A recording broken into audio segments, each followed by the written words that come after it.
New York Red Bulls drew San Jose Earthquakes 1-1 with an absurd 107th minute equalizer. A lot of delays, a lot of controversy, but how did the game play out tactically?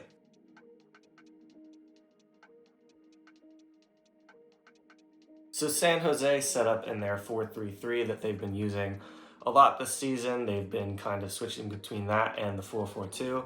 Meanwhile, the Red Bulls switched from their usual 4-2-3-1 this season to a 3-4-1-2, which is a bit closer to what they were using more last season. And not really sure why they switched. At first, when I was watching the game, I thought that they had wanted to maybe counter San Jose's 4-4-2, where they could have 3 center backs versus 2 forwards. But then San Jose came out with the 4-3-3, and Red Bulls didn't change anything. So there was that theory. So no idea. But anyway, how'd they play?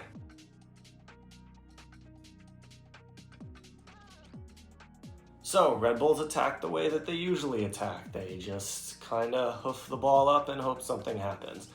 Primarily, they directed it in the half spaces to Van Zer and Burke. Van Zer making his highly anticipated MLS debut, and we'll talk more about him later. And they also, if those half space balls weren't on, if nobody was there, they would play into the wide channels for one of the forwards or one of the wingbacks. So they would be playing into these half spaces, and Omir Fernandez would be winning the second ball and just playing it over the top again. So what was interesting about this is that normally teams might try to high press Red Bulls, force them into mistakes. San Jose said, hey, we know you're not going to try to play on the ground. We know you're going to try to just send it over the top.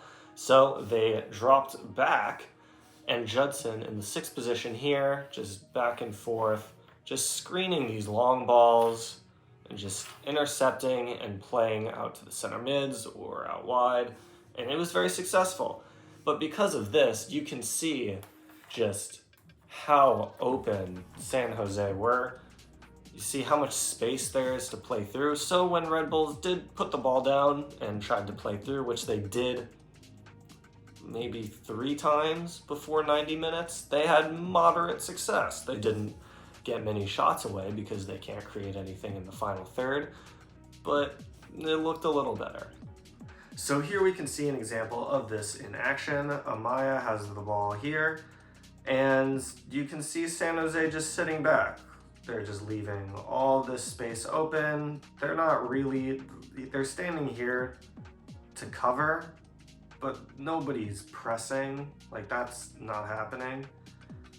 They're just they know that Amaya isn't gonna play that pass. He's not gonna play this pass. He's just not gonna do that.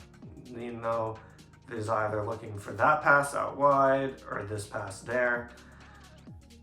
And we can see Judson right here. He's already ready. He's already ready to screen. And that's what happens. Amaya tries to send the ball into Burke there, and Judson is there to screen. And this is what happened for the greater part of the first 90 minutes. Red Bulls would send it forward, San Jose would win it.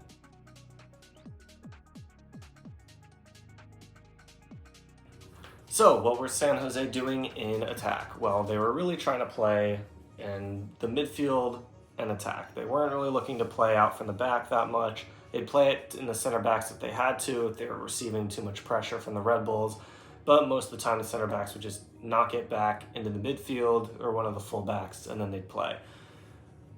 Now, the pattern that they were using was the ball would either come to the midfield, one of the full backs, doesn't matter where it started, but they would be looking immediately for a through ball to one of the forwards, so Espinoza, Ibubise, or Cowell. And they were doing a really good job of moving, of dragging these center backs around to create these little openings in here. So as an example, it looks something like, say a fullback would get the ball here. Ibubise would make this run in, drag this center back, and he would maybe look for this through ball. If it's not on, They play to a midfielder, usually Yule, who's doing an amazing job this game of quick touches, turning players around. Just great game from him. Say him and Espinoza easily man of the matches. But they'd get the ball to the midfield, and now this forward line would shift, and once again look for the through ball. If it wasn't on at all, they'd switch over here and repeat, do the same thing over and over again. And this is sort of why their pass completion was so low, because it was only 66%. They were trying so many of these through balls that when they didn't work, maybe they'd be a little overhit, under a hit, whatever. Even though the idea was there, wasn't the right execution of the pass, they lose the ball, and that's why their pass completion looks so bad. And the other reason was that when they were, so if they were playing these through balls and not having a whole lot of success, they'd eventually get to around the penalty spot, usually on this side, where they'd play Espinoza in, would have a great piece of individual play, and he'd flash the ball across right in between the penalty spot and the 6-yard box. Great balls in, and nobody was there to finish him. So, bit of a, I would say, a bad game for Calvin Espinoza. They'd gotten to mostly good positions, but when the final ball was played, a lot of times they just weren't there to put the finishing touch on. And that's why San Jose ended up with so little shots and shots on target. So even though they had a lot of good attacking play, they didn't really have too much to show for it. So playing this way, they got a great goal, great individual goal from Espinoza, from a through ball from one of the fullbacks in behind. Great touch, beautiful finish. Normally this would be the end of the video, but this was not a normal game, because in the 53rd minute, after a nasty collision between a San Jose and Red Bull player, Van Zer, who was having a relatively underwhelming game thus far, made it even worse by saying some racist comments.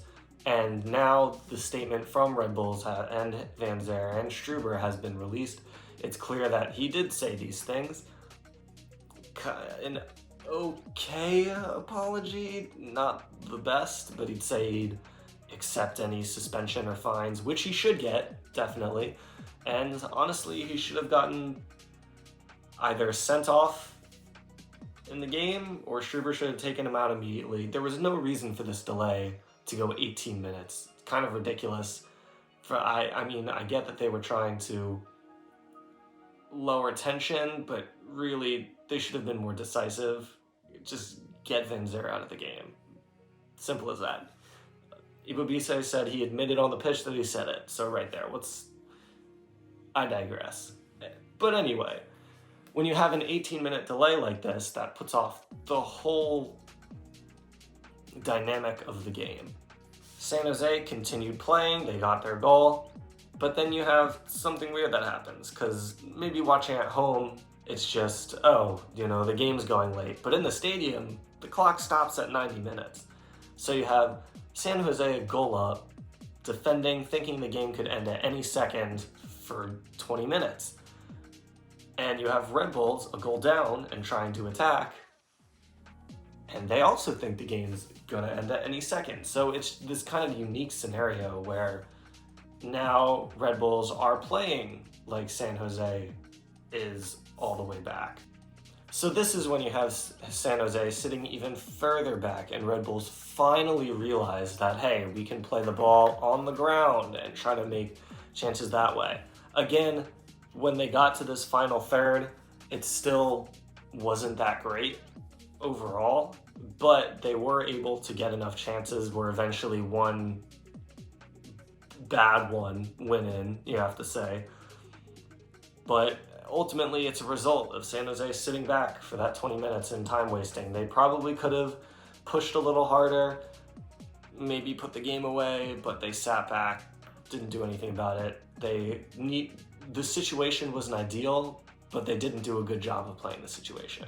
But if you're San Jose, you gotta feel hard done by this result, especially when you had chances like this one. In the first minute of the game, where Cowell is standing right in front of the goal, right there. He has the ball, and somehow doesn't get a shot away. How is that possible? You have to ask Cowell. No idea.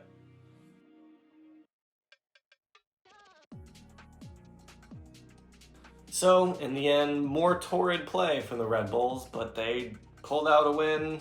Should have finished the match with 10 men. Maybe San Jose, you could argue that they also should have gotten a player sent off, but that's more debatable. San Jose should have finished more chances. People should have gotten on the end of these crosses. And that's how we end in a tie. I am excited. I think I'm going to be watching more of San Jose, and I think you should too, because Espinoza is a very exciting player. First in the league for shot creating actions. Good player. And Yule looks awesome too. Very excited to see what they do for the rest of the season. Hey, thanks for watching. Hope you enjoyed the video. Remember to like and subscribe if you liked it. Let us know how we did in the comments below, and give us any feedback. We appreciate anything as we continue to improve these videos. Hope you have a great day.